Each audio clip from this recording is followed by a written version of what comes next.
Keller, professor of geophysics at the University of Oklahoma, also the director of the Geological Survey of Oklahoma. And Professor Keller, we were talking earlier, I'm from San Francisco. I've been through some earthquakes, certainly. But a 5.6 earthquake is nothing to sneeze at. I mean, that's legitimate. Have you had many aftershocks today? We had a lot yesterday, but happy to say the aftershock activity's on the decline. So, what do you make of the earthquake over the weekend?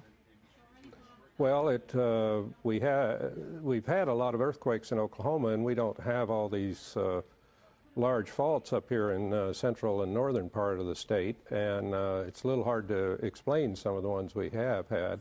But this one is right along a well-known fault. It's not a real big one, certainly not by California standards. But it seems right now that fault decided to move laterally, so the west side of the fault went north a little bit, and we got this earthquake and the corresponding aftershocks. Now, as we understand it, the last major earthquake like this was about 50 years ago, a little bit over 50 years ago. Is there any rhyme or reason for why this earthquake happened now?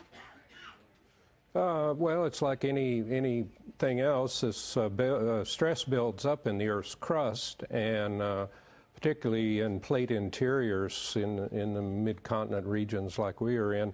It builds up over thousands of years, and there are all zones of weakness, like this fault that's 300 million years old, and eventually something gives way, and it happens very infrequently, but it does happen from time to time. It does, and I can say, obviously, speaking from experience, we're a little snobby out in California about our earthquakes, right? We think we're the only ones that go through it. But I was very interested to read about if you live in Oklahoma, you do get earthquake insurance, or you usually do. That's something typical. And, of course, the question when any earthquake happens is when will it happen again? Professor, is there any, you have any predictions about that, or what should people expect?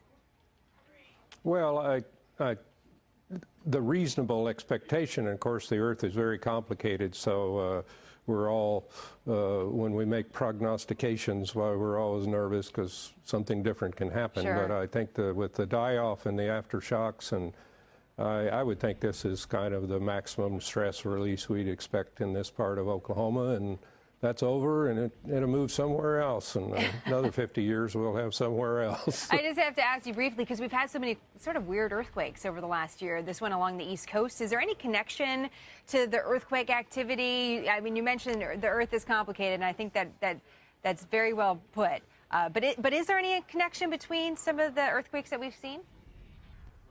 Certainly not at this size.